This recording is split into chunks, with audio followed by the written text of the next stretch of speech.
Apa sih perbedaan antara tinggal di kampung dengan tinggal di kota? Enak gak sih tinggal di kota?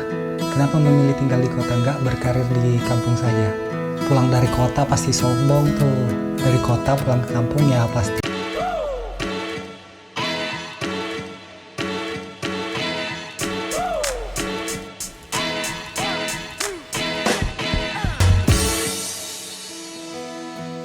Hai, kembali lagi di channel Survival City. Hari ini saya akan membahas tentang opini-opini teman-teman, perbedaan tentang tinggal di kampung dan tinggal di kota.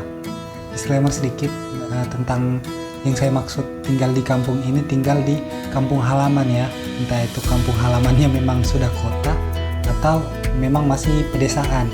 Yang artinya kalau dia tinggal di kampung halaman, otomatis ini adalah comfort zone-nya. Sedangkan kalau dia tinggal di kota, dia keluar dari comfort zone tersebut. Seperti itu. Jadi pertanyaan pertama yang saya mau bahas di sini yaitu perbedaan antara tinggal di kampung dan tinggal di kota. Perbedaan yang paling mencolok itu pada titik mulainya. Kalau mungkin tinggal di kampung, titik mulainya itu ya nggak dari nol, karena dia sudah punya aset, sudah punya relasi, ya sudah nyaman di tempat itu, sudah ada peluang-peluang yang bisa membuatnya berkembang.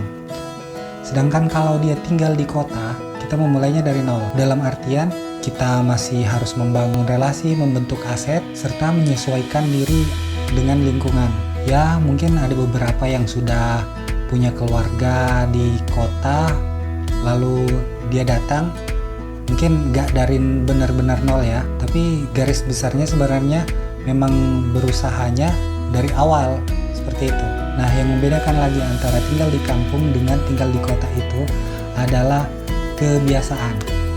Kalau di kampung itu mungkin kita udah terbiasa dengan lingkungannya, dengan teman-teman atau kebiasaan budaya orang di sekitaran kita.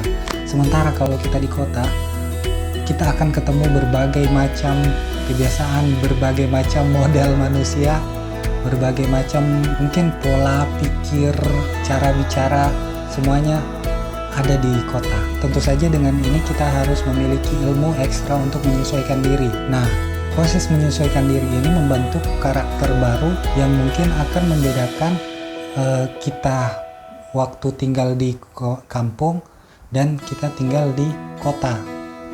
Apa saja sih kebiasaan-kebiasaan tersebut? Mulai dari tata bahasa, pola pikir, atau kebiasaan-kebiasaan yang belum ada di kampung yang baru kita temukan di kota. Secara singkatnya mungkin seperti itu. Tapi bila kita mau kupas lebih dalam lagi, ini akan sangat rumit. Ada banyak hal-hal yang bisa merubah seseorang tergantung kepribadian orang masing-masing. Karena ada orang yang sudah fasih berbahasa, misalkan yang dari kampung tidak bisa berbahasa Indonesia secara lancar, atau punya kebiasaan-kebiasaan di kampung itu, misalkan pakai kendaraan tidak pakai helm atau nggak pakai safety. Ya kalau di kota ya harus. Ya memang ada sih di daerah-daerah tertentu masih pakai gaya-gaya kampung, makanya di kota pun masih ada kampung kita sebutnya. Selanjutnya, enak nggak tinggal di kota? Kalau ditanya hal seperti ini, saya rasa ada enaknya dan ada juga nggak enaknya. Enaknya tuh gimana? Enaknya itu karena apapun yang kita mau bisa kita dapat di kota. Misalkan makanan, semua makanan di sini dari Sabang sampai Merauke, dari luar negeri, dari manapun bisa kita temukan di sini. Selanjutnya teman. Kita bisa berteman dengan berbagai macam suku, bahasa, bahkan teman-teman dari luar negeri bisa kita temukan di kota. Yang paling penting itu sebenarnya ilmu. Ilmu di kampung dengan ilmu di kota otomatis sangat berbeda. Ilmu di kota bisa dibilang lebih luas dibandingkan ilmu di desa. Karena kalau di kota, ilmu yang kita dapatkan kita bisa langsung praktek, misalkan ilmu teknologi, ilmu berbisnis, kantoran, atau semacamnya. Hal tersebut bisa kita dapatkan di kota. Sementara di kampung itu mungkin bisa saja kita temukan, cuma tidak tidak setinggi pemahamannya dengan yang di kota. Ya, seperti kita ketahui bersama lah. Selanjutnya, kesempatan kita berkembang di kota lebih besar dibandingkan kesempatan kita berkembang di daerah atau di kampung. Karena apa? Karena support yang didapatkan jika kita di kota lebih besar. Lalu apa sih yang nggak enaknya tinggal di kota? Kalau menurut saya sih nggak enaknya itu, untuk beberapa orang mungkin kekurangannya itu bila dia merantau, maka otomatis akan jauh dari keluarga intinya. Tapi yang mau saya bahas di sini adalah nggak enaknya tinggal di kota itu, cobaannya terlalu berat. Yang saya maksud cobaan di sini mungkin karena apapun yang kita cari bisa dapat, sehingga membuat kita kadang terlena. Misalkan makanan, kita mau makan apa aja ada di sini. Jadi pengeluaran kita bisa membengkak. Belum lagi kalau jalan-jalan misalkan. Kalau kita di kota bisa jalan ke mall, bisa jalan ke tempat-tempat wisata, yang tentu saja itu sangat membebani pengeluaran kita. Dan selanjutnya, karena gampangnya akses, kita kadang lupa mengambil peluang-peluang yang ada. Misalkan sudah enak jadi karyawan, jadi lupa untuk menambah penghasilan kecil. Misalkan karyawan pabrik itu biasanya gajinya besar-besar, tapi ya memang nggak punya waktu untuk hal yang lainnya, karena biasanya itu perginya pagi, pulangnya sore atau malam, apalagi yang lembur bisa sampai 2 shift. Memang mereka dapat penghasilan yang lebih besar, tapi pengeluarannya juga lebih besar. Belum lagi kalau dia tidak bisa menciptakan passive income-nya. Tapi nggak semua seperti itu ya, ada juga yang bisa memanfaatkan hal tersebut. Misalkan ada teman saya yang kerja di perusahaan tapi juga punya usaha di luar, itu patut dicontoh sih. Nah, selanjutnya nggak enaknya itu kita jadi workaholic. Jadi pikirannya tuh kerja, jadi ya kapan bahagianya kata orang sih. Kerja. Ya, jadi lupa untuk bersosialisasi, jadinya kurang peka terhadap lingkungan seperti itu. Ya memang nggak semua sih, tapi kebanyakan seperti itu.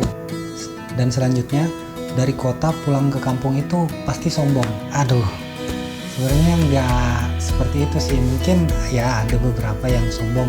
Ya mungkin karena dia butuh validasi, makanya dia bersikap sombong seperti itu. Tapi sebenarnya poin yang saya dapatkan itu bukan sombong, tapi kebiasaan di kota itu mungkin lebih cuek. Kita terlatih untuk menjadi orang yang cuek. Jadi bila dibawa ke kampung yang biasanya suasananya hangat, saling tegur sapa, kalau awal-awal bisa jadi terlihat sombong. Tapi bagaimana kalau yang pamer harta ini itu, aduh, nah itu yang seperti saya bilang tadi, mungkin ada beberapa ya mungkin dia mau menunjukkan keberhasilannya selama di kota, ya sah-sah saja, bebas. Selanjutnya dari kota pulang ke kampung udah pasti sukses. Belum tentu, karena di kota itu namanya juga kita mulai dari nol ya. Kalau kita tidak bisa mengembangkan atau mungkin kurang beruntung di kota, ya seperti itu. Nah, ini pengalaman juga dari teman-teman nih. Ada teman saya kemarin mau mudik tapi nggak jadi. Gara-gara apa? Karena belum bisa membawa kesuksesannya dari kota pulang ke kampungnya. Ya itu mungkin pemahaman yang kurang tepat menurut saya. Dan orang di desa sebenarnya jangan menggiring anggapan bahwa orang kota itu udah pasti sukses kalau pulang ke kampung. Enggak, karena ya di kota itu kita juga masih berusaha. Bukan berarti kita ke kota itu tiba-tiba langsung kaya, enggak. Masih ada proses-proses yang harus kita jalani. Oh iya, sebagai informasi juga, saya saat ini memang berada di kota Batam. Kenapa saya pilih kota Batam, nggak pilih kota-kota yang lainnya? Awal mula saya di Batam memang karena ada keluarga di sini. Namun saya lebih memilih untuk hidup mandiri dan tinggal sendiri. Bisa saja sebenarnya saya pindah ke kota lain. Hanya saja setiap kota itu punya tantangannya masing-masing. Nah, kenapa saya memilih Batam? Karena menurut saya di Batam ini aksesnya sangat luas, perkembangannya sangat cepat, dan peluang-peluangnya itu masih sangat terbuka lebar. Jadi buat teman-teman yang ingin mengetahui tentang Batam atau menanyakan sesuatu kehidupan di kota, silahkan komen di bawah atau DM ke Instagram saya @cacodewp. Nanti pembahasan yang menarik akan kita jadikan video seperti ini. Jadi mungkin seperti itu saja video kali ini. Jangan lupa subscribe, nyalakan loncengnya, dan jangan lupa share juga ke teman-teman yang lain agar kita bisa berbagi informasi seputar kehidupan di kota atau pembahasan yang lainnya pun boleh. Baik, sekian dari saya. Until next time, see you next video.